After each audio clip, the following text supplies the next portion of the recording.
Hello दोस्तों, bipartite हो या जॉइंट नोट हो, दोनों ही आपके सामने आ चुके हैं। डिटेल वीडियो में मैंने सब कुछ बता दिया है, लेकिन फिर भी आप उतना समय नहीं देना चाहते, केवल 5 मिनट में ही जानना चाहते हैं कि ऑफिसर्स के लिए क्या हुआ। तो उसके लिए वीडियो पूरा देखिएगा और चैनल को सब्सक्राइब कर लीजिए। अगर अभी तक आपने चैनल सब्सक्राइब नहीं किया है तो चैनल को सब्सक्राइब कर लीजिए और साथ में बेल आइकन दबा दीजिएगा, जिससे कि कोई भी नोटिफिकेशंस हो, बैंकिंग सब्जेक्ट हो, करंट अफेयर्स हो या कोई जो मुद्दे चल रहे हैं उन पर बात करते हैं हम लोग। और आपकी समझ में कुछ और बिंदु हम लोग जोड़ना चाहते हैं, क्योंकि आप लोग पहले से ही काफ़ी समझदार हैं, लेकिन कुछ और बातें भी निकल के जो हमें कहीं से मिलती वो हम आपके साथ शेयर करते हैं। तो दोस्तों चलते हैं वीडियो की ओर। तो क्या क्या मुख्य बातें जो है ऑफिसर्स वाले में हमको देखनी है। देखिए, सबसे पहले इस सर्कुलर में स्टैग्नेशन की बात की गई है, क्योंकि ऑफिसर्स लोग जल्दी जो है स्टैग्नेशन पे आ जाते हैं। तो वहां पर स्टैग्नेशन की बात की गई है, क्योंकि कई सारे स्केल्स होते हैं 1 2 3 4 5 से लेकर 7 तक, तो जल्दी स्टैग्नेशन पे आते हैं। तो स्टैग्नेशन की बात की गई है।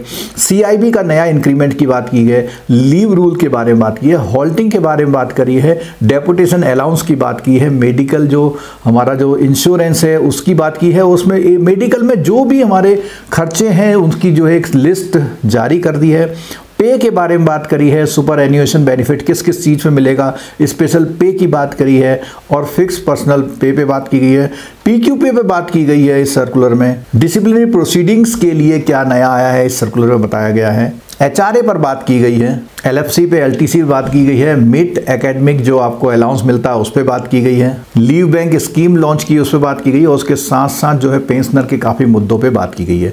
तो हम हर मुद्दे को लेते हैं और ग्लिम्स में आपको बताते हैं। अगर आपसे रिलेटेड वो मुद्दा है तो आप वहाँ पे स्क्रीन रोकिए और पढ़िए, फिर आगे बढ़िए। ठीक है दोस्तों, चलते हैं। तो ये 9th जॉइंट नोट है, 8 मार्च 2024 को साइन हो चुका है। देखिए दोस्तों, बात करें तो 1 नवंबर 2022 से लागू होगा और इसमें लगभग 17% की जो पे स्लिप कंपोनेंट थी वो इंक्रीज करके, यानी कि 8,284 करोड़ का जो है इसमें कंपोनेंट आपको एज ए जो आपका ये एग्रीमेंट हुआ है उसमें आपको मिलेगा। अगर पे कंपोनेंट की बात करें तो यहाँ पर सारे जो इनिशियल पे स्केल दिए गए हैं, उसके साथ साथ कितने कितने इंक्रीमेंट किस किस लेवल पे मिलते हैं ये यहाँ दिए हुए। मैक्सिमम का पे स्केल यहाँ पर दिया गया है, क्योंकि मैक्सिमम का पे स्केल के बाद ही आपको स्टैग्नेशन वाला पॉइंट निकल करके आता है।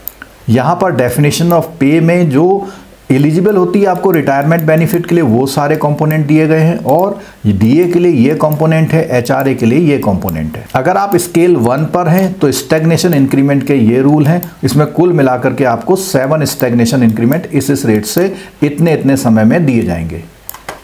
अगर आप स्केल 2 में है तो आपको 5 इंक्रीमेंट मिलेंगे और ये 5 इंक्रीमेंट है इतने रुपए के सारे मिलेंगे, और ये कब कब आपको दिए जाएंगे यहाँ दिया हुआ है। अगर स्केल 3 में है तो आपको 8 स्टैग्नेशन इंक्रीमेंट मिलेंगे, जिनके रेट जो होंगे शुरू के 4 इस पे होंगे और नेक्स्ट 4 वाले इस रेट पे मिलेंगे।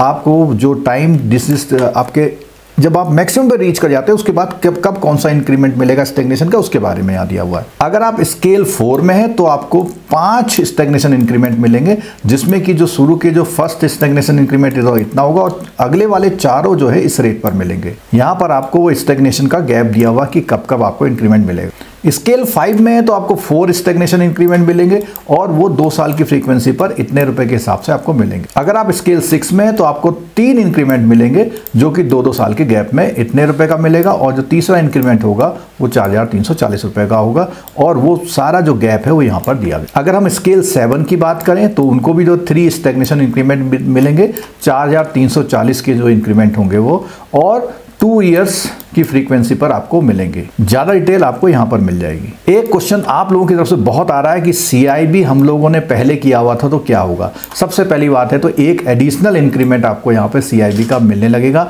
यानी जेआईबी का 1 इंक्रीमेंट और सीआईबी के 2।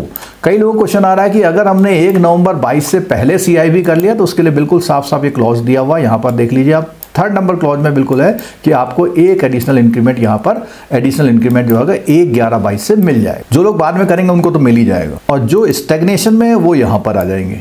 एक जो फिक्स पर्सनल पे होती है उसमें जो इंक्रीमेंट कंपोनेंट है वो इतने का है। अब यहाँ पर ये देखिए, इसमें डीए फिक्स होता है, इसमें डीए हर बार वेरिएट नहीं करता, तो डीए और एफपीपी मिला के इतने रुपए का मिलेगा। और ये जो होता है हाउस रेंट अलाउंस के साथ पेमेंट होता है। एफपीवी के बारे में और जानकारी यहाँ पर आप देख सकते हैं। जब आप मैक्सिमम पर पहुंच जाते हैं तो मैक्सिमम पर पहुंचने के बाद आपको प्रोफेशनल क्वालिफिकेशन पे मिलती है, जो उसके अनुसार अगर आपने CIB किया हुआ है, अगर आपने JIB किया हुआ है तो इतने रुपए का, जिसको हम PPQP1 बोलते हैं, और अगर आपने CIB किया हुआ तो CIB में कितने 2 हो गए, तो आपका एक तो आपका किसका हो गया JIB वाला, उसके बाद ये 2 जो है आपके CIB के PQP सेकंड और PQP, तो ये जो है जब सेकंड ईयर में पहुंच जाएंगे तो ये वाला मिल जाएगा, थर्ड ईयर में पहुंच जाएंगे तो ये वाला मिल जाएगा। तो ये मैक्सिमम पर पहुंचने पर PQP मिलता है। बाकी आप इस नोट में देखिएगा। अगर DA की बात करें तो DA में क्या हुआ, यहाँ पर इंडेक्स चेंज कर दिया है। DA में जो अब इंडेक्स हो गया है वो बेस ईयर जो है 2016 का ले लिया गया है, और इसके अकॉर्डिंग आपके जो भी 4 क्वार्टर में जहां पर भी आपका नया DA अनाउंस होता है उसके अकॉर्डिंग होगा। HRA की 3 कैटेगरी बनाई गई है, पहली 10%, 9%, 8%, जो कि मेजर है और सिटी, और यहाँ पर है, दूसरे इस प्लेस पे है और तीसरी इस प्लेस पे है। तो आप इसको देखिए। इसमें अगर आप हाउस रेंट की रिसीट जो आपने पेमेंट किया है वो प्रोड्यूस करते हैं तो उस पे जो क्लॉज होंगे वो ये लागू होंगे। सिटी कंपनसेटरी अलाउंस की बात करें तो यहाँ पर जिस इलाके में है आप उसके अकॉर्डिंग आपको इतना इतना मिलेगा। लोकेशन अलाउंस है, कभी कभी डिफिकल्ट एरिया वगैरह में अगर आप होते हैं तो वहां पर जो है फिक्स अलाउंस 1200 रुपए का लोकेशन अलाउंस यहाँ पर आपको मिलेगा। लर्निंग अलाउंस एक जो है यहाँ पर 850 रुपए मिलेगा, उसके साथ आपको DA भी मिलेगा। स्पेशल अलाउंस की बात करें तो स्केल वाइज जो है ये परसेंटेज है, जिस स्केल में आप उसको देख लीजिएगा। डेपुटेशन अलाउंस की बात करें, अगर वहां पर जहां पर प्रेजेंट प्लेस ऑफ पोस्टिंग के अलावा कहीं डिफरेंट प्लेस पे जाते हैं तो आपको 7.75% मैक्सिमम इतना मिलेगा। और अगर आप डेप्यूट किए जाते हैं और जहां पर ट्रेनिंग एस्टेब्लिशमेंट अवेलेबल नहीं है लेकिन डेप्यूटेशन कहाँ है, सेम प्लेस पे है या दूसरी जगह पर जहां पर आपको कोई भी स्टेब्लिशमेंट नहीं मिल रहा, तो वहां पर 4% है, यहाँ पर इतना मिलेगा। और डेपुटेशन अलाउंस के लिए जो डिस्टेंस है, जो सेम सिटी वाली मेजर ए मेट्रो सिटीज में है, वहां पे 20 किलोमीटर से ज्यादा अगर आप जाते हैं तो ये आपका डेपुटेशन अलाउंस लागू हो जाएगा। स्पेशल एरिया अलाउंस की बात करें तो उसमें जो है एनेक्सर 5 के अकॉर्डिंग होगा। हेल एंड फ्यूल अलाउंस की बात करें तो यहाँ पर 1000 से 1500 मीटर पर ये है, 1500 से 3000 पर ये है, और 3000 से ऊपर की हाइट पर ये है। ऑफिसेटिंग के लिए बदलाव हुआ है, जो वहाँ पे 4 दिन अगर आप लगातार या महीने में 4 दिन भी आप ऑफिसेटिंग करते हैं तो वो आपको ऑफिसेटिंग मिलेगी, और वो होगी officiating pay equal to the 15% of the basic pay, plus उस पर DA भी मिलेगा। मिड एकेडमिक में अगर आपका ट्रांसफर होता है तो 2 चिल्ड्रन तक आपको 2500 रुपए पर मंथ मिले। क्लोजिंग अलाउंस जो होगा आपको 1/4/24 से पर क्वार्टर पे 1500 रुपए आपको मिलेगा। हाल्टिंग अलाउंस डिफरेंट स्केल्स के लिए डिफरेंट सिटी पर, ये इस चार्ट के अकॉर्डिंग आप देख सकते हैं। अगर आपका ट्रांसफर हो जाता है तो स्केल 3 तक इतने का कंपनसेशन, स्केल 4 एंड अबव का इतने तक कंपनसेशन मिलेगा। मेडिकल एड की अगर बात करते हैं तो यहाँ पे इस MMG तक तो आपका जो होगा 13,000 होगा, और उससे ऊपर में जो होगा 15,400। इस नोट को भी आप जरूर देख लीजिएगा। Recovery of house rent and furniture rent की अगर बात करें तो 0.35% जो होगा, जो आपकी पहली स्टेज जिस पे भी आप हैं उसकी पहली स्टेज का 0.35 आपकी रिकवरी होगी। और अगर फर्नीचर रेंट की बात करें तो 0.075% होगा फर्स्ट स्टेज पर। यहाँ पर आपके सुपर एनुएशन, यानी कि जब आप रिटायर होते हैं या रिजाइन करते हैं तो उसमें पेंशन के जो रूल है वो इस स्क्रीन को आप रोक रोक कर देख सकते हैं, क्योंकि अभी मेरा कंसर्न है कि जो करंट में जॉब कर रहे हैं वो ज़्यादा इसको देख लें और कम समय में समझ लें। ये भी आप पढ़ लीजिएगा। दूसरा, डियरनेस रिलीफ की बात करें पेंशन में तो इसमें जो है स्टेट बैंक को भी मिला करके वो यहाँ पर इस तरह से लागू होगी।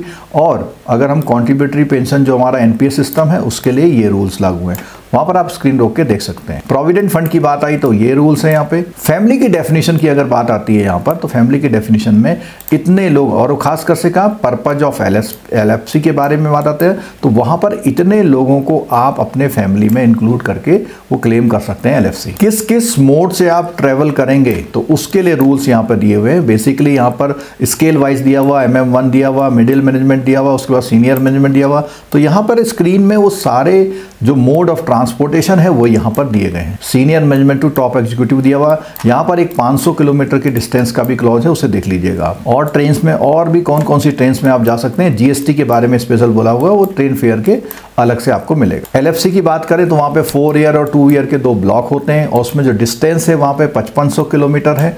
और दूसरी जो है अगर आप स्केल 2-3 के लिए है तो आपका 5500 रुपये ही है, लेकिन आप स्केल 4 में है तो आपकी डिस्टेंस जो है 6500 किलोमीटर। किस क्लास से आप ट्रेवल कर सकते हैं, इसके बारे में यहाँ दिया गया है। जो लोग नॉर्थ ईस्ट में एम्प्लॉय हैं उनके लिए एक स्पेशल बोला गया, गुवाहाटी तक का डिस्टेंस आपका काउंट होगा, उसके बाद का डिस्टेंस आपका उस रेंज में नहीं आएगा, लेकिन आपको एडिशनल पेमेंट उसका मिलेगा। और इस मामले में अगर कोई भी डिस्प्यूट वगैरह होता है तो उसके लिए आपको क्या कॉम्पिटेंट अथॉरिटी का है, प्रायर अप्रूवल की बात आती है, खासकर से जो आपका ये फिजिकल डिसेबिलिटी जो बेंचमार्क हैं उनके अकॉर्डिंग अगर कोई है तो उसमें आपको कॉम्पिटेंट अथॉरिटी की परमिशन प्रायर अप्रूवल के चाहिए होगा और उन्हीं का डिसीजन जो है मान्य होगा। एलटीसी के इनकेसमेंट की जो बात आ रही है, मोनेटाइजेशन की बात आ रही है, तो उसके लिए जो है अभी फर्दर डिस्कशन होगा और बाद में फाइनलाइज किया जाएगा। प्रमोशन की जब फिटमेंट की बात आती है तो कम से कम आपको एक इंक्रीमेंट का एश्योर्ड इंक्रीमेंट आपको वहां दिया जाएगा। हॉस्पिटलाइजेशन के रूल हैं एसबीआई के अलावा, वो इस तरह से रूल्स हैं, उसमें कितने कितने दिन का है, क्या क्या चीज़ मिलेगी।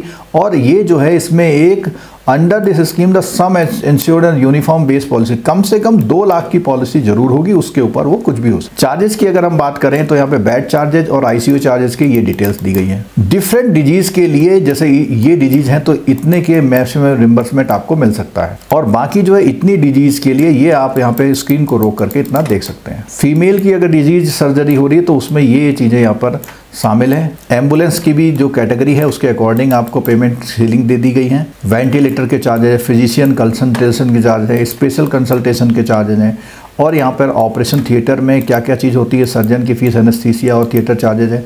यहाँ पर जो है माइनर ऑपरेशन के लिए ओवरऑल 5000 है, बाकी के लिए ये अलग अलग सेगमेंटाइज किया गया है। लीव रूल को आप ध्यान से देख लीजिए क्योंकि इसमें काफ़ी बदलाव आए हैं लीव रूल्स में।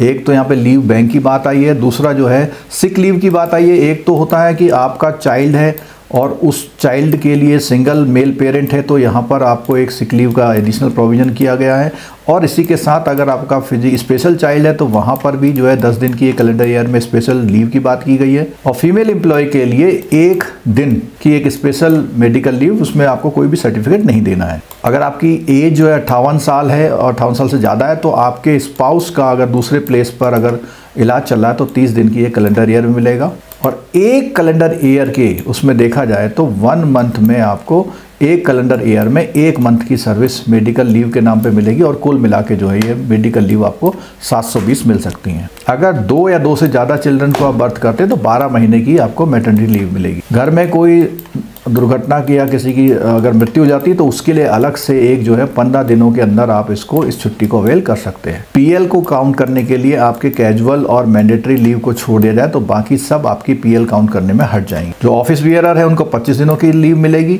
और जो आपके एग्जीक्यूटिव कमेटी के ऑफिस बियरर है उनको एक नोटिस देना पड़ता था 10 दिन का एडवांस नोटिस, वो हटा दिया। जो डिफेंस रिप्रेजेंटेटिव होते हैं उनको 1 दिन की हर केस में छुट्टी मिलेगी, लेकिन 1 साल में 10 दिन से ज़्यादा नहीं मिलेगी। अगर लीगली एडॉप्टेड चाइल्ड है तो वहाँ पर आपको 9 महीने की जो है फीमेल एम्प्लॉय को छुट्टी मिलेगी। अगर आप इनफर्टिलिटी ट्रीटमेंट की बात करते हैं तो वहाँ पर भी आपको जो है 12 महीने में जो है ये छुट्टी मिलेगी। एक जो हाफ डे लीव का प्रोविजन किया गया, 4 मिलेंगी, 2 सुबह और 2 शाम मिलेंगी, और इसके लिए लेकिन आपको 24 घंटे पहले आपको बताना हो। अगर आपकी पूरी एक छुट्टी बची है तो वो आपकी ऐड हो जाएगी, लेकिन आधी छुट्टी ऐड नहीं हो। अगर जो बच्चा पैदा होता है वो 28 दिनों के अंदर उसकी डेथ हो जाती है या वो मरा हुआ पैदा होता है तो उसके लिए 60 दिनों की छुट्टी मिलेगी।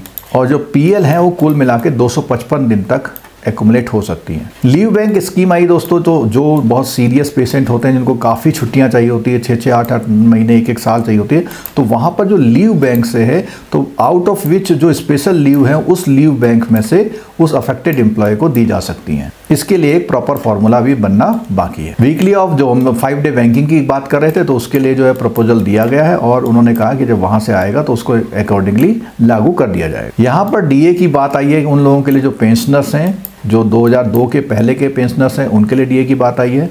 तो उनके लिए आपको क्या है, इस सर्कुलर को यहाँ पर इस तरह से पढ़ना पड़ेगा। आप इस स्क्रीन को रोक कर भी देख सकते हैं। एक्स ग्रेशिया के रूल्स यहाँ पर एसबीआई को भी मालूम कर ले, इंक्लूड कर ले, तो यहाँ पे एक्स ग्रेशिया के रूल इस तरह से आए। ये भी एक्स ग्रेशिया से संबंधित रूल है। यहाँ पर जो भी जिस बाइपार्टाइट में लोग रिटायर हुए हैं तो वर्कमैन स्टाफ के लिए अलग है, ऑफिसर स्टाफ के लिए ये, तो एक्स ग्रेशिया के लिए ये दिया गया है। जो रिजाइन एम्प्लॉय हैं वो अगर पेंशन स्कीम को ज्वाइन करना चाहते हैं तो उनके लिए भी यहाँ पर स्पेशल प्रावधान, यहाँ पर रूल्स यहाँ पर दिए गए। ये भी रूल जो है जो ज्वाइन करना चाहते हैं पेंशन उनके लिए है, ये रूल भी उन्हीं के लिए है। एक ऑफिसर्स में इसके लिए काफ़ी जो है रोज था कि भाई इसका जो प्रोसीजर है वो सही किया जाए, तो उसके लिए 3 महीने का समय लिया गया है और ज्वाइंट नोट बाद में साइन होगा। अगर स्टेट बैंक ऑफ इंडिया के लिए कुछ प्रोविजन की बात करें तो उसमें ये बोला गया है कि वो बैंक लेवल पे अपना सेटलमेंट करेंगे और वो इन बातों पर होगा, ये जितने भी यहाँ लिखे हुए हैं इन बातों पर वो बैंक अपना सेटलमेंट खुद करेगा। इम्प्लीमेंटेशन की बात कही तो इतनी चीज़ें यहाँ पर 1 नवंबर 2022 से लागू हो जाएंगी और कुछ चीज़ें जो है यहाँ पर आप देख पा रहे हैं ये कुछ 1/4/24 से हैं और कुछ जो है डेफिनेशन ऑफ फैमिली वाला है 1 अक्टूबर 2024 से लागू किया गया है। और यहाँ पर कुछ चीज़ें जो है यहाँ पर ये भी देखिए 100% DA पर, ये तो हमें पहले ही पता हुआ है कि ये जो हमारा पेंशनर वाला DA है वो 1/10/2023 से वहाँ पर लागू हो जाएगा। एक्स ग्रेशिया पेंशनर के लिए वो भी लागू हो गया यहाँ पे और DNS रिलीफ फॉर पेंशन यहाँ पर लागू 1 नवंबर से लागू होगा।